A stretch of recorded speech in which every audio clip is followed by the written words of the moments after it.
আল্লাহ ছাড়া কেউ নাই আপনজন, বিশ্বাস করেন। আল্লাহ ছাড়া সত্যিকার অর্থে আপন বলতে কেউ নাই পৃথিবীতে। আমাদের একজন ছিলেন মুহাম্মদ সাল্লাল্লাহু আলাইহি ওয়াসাল্লাম, তিনি ইন্তেকাল করেছেন। মুহাম্মদ সাল্লাল্লাহু আলাইহি ওয়াসাল্লাম এমন মানুষ ছিলেন যে তিনি একটা বাগানে ঢুকেছেন, একটা উট দৌড়ে তার কাছে চলে এসেছে, এসে গায়ের সাথে বুকের সাথে গাটা লাগিয়ে রেখেছে। নবী সাল্লাল্লাহু আলাইহি ওয়াসাল্লাম আদর করছেন, হাদিস স্পষ্ট সহিহ, নবীজি আদর করছেন এবং বলছেন, জানো উটটা আমাকে কি অভিযোগ করলো? উটটা আমাকে তার মালিকের বিরুদ্ধে অভিযোগ করলো, তার মালিক তাকে কষ্ট দেয়। এই উটটা পর্যন্ত, একটা অবলা প্রাণী পর্যন্ত আমাদের নবীকে আপন মনে করছেন, ছুটে চলে আসছেন, আমার কষ্ট হচ্ছে, আমাকে ধরেন। চিন্তা করতে পারেন? সুবহানাল্লাহ।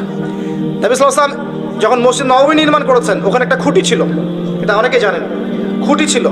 যখন মিম্বর এসেছে, তখন তিনি মিম্বরে দাঁড়িয়ে বয়ান করা, খুতবা দেওয়া শুরু করেছেন। তখন ওই যে খুঁটি, ওই খুঁটিটা থেকে কান্নার ডকডক আওয়াজ শোনা যেত। ওই জড়বস্তু পর্যন্ত মুহাম্মদ সাল্লাল্লাহু আলাইহি ওয়াসাল্লামকে আপন মনে করতেন। মুসলিমদের যে কোনো সমস্যা তারা মুহাম্মদ সাল্লাল্লাহু আলাইহি ওয়াসাল্লামের কাছে যেতেন, বলতেন, তার সাধ্য মতো সেটা সলভ করে দিতেন। একবার নামাজে দাঁড়িয়েছেন মুহাম্মদ সাল্লাল্লাহু আলাইহি ওয়াসাল্লাম, একামত হয়েছে, একামত হওয়ার পরেও তিনি বাসায় চলে গেছেন। সাহাবীরা জিজ্ঞাসা করলেন, ব্যাপারটা কি? নবীজি বললেন, আমার কাছে কয়েকটা দিনার ছিল, ওগুলো দান সাদাকা করে দিয়ে তারপর এসেছে। কি বুঝছেন? কিছু মানুষ এসেছে, জীর্ণ শীর্ণ, খাবার নাই, কাপড় নাই, নবীজিকে বলছেন, নবীজি সাল্লাল্লাহু আলাইহি ওয়াসাল্লাম, আমরা এই সমস্যায় আছি।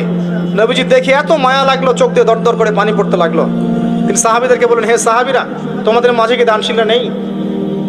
নিয়ে আসো, তোমাদের কাছে যা আছে নিয়ে আসো। সবাই কিছু কিছু করে আনা শুরু করলো। আস্তে আস্তে আস্তে আস্তে স্তূপ হয়ে গেল সম্পদের।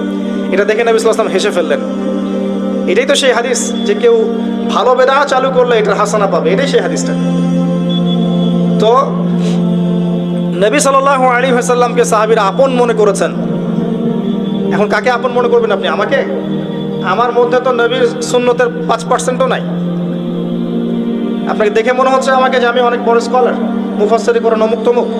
আমি নিজেই তো বুঝতে পারছি যে আমার ভিতরে নবী সাল্লাল্লাহু আলাইহি ওয়াসাল্লামের সুন্নাতের 10%ও নাই। কে আপনাকে নসিহত করবে? কে আপনাকে তাজকিয়া করবে?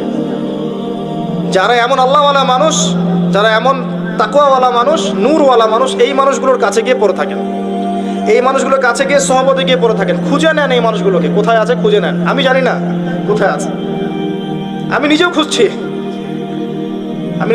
আর আমাদের খোঁজার দৃষ্টিভঙ্গিটা খুব সূক্ষ্ম।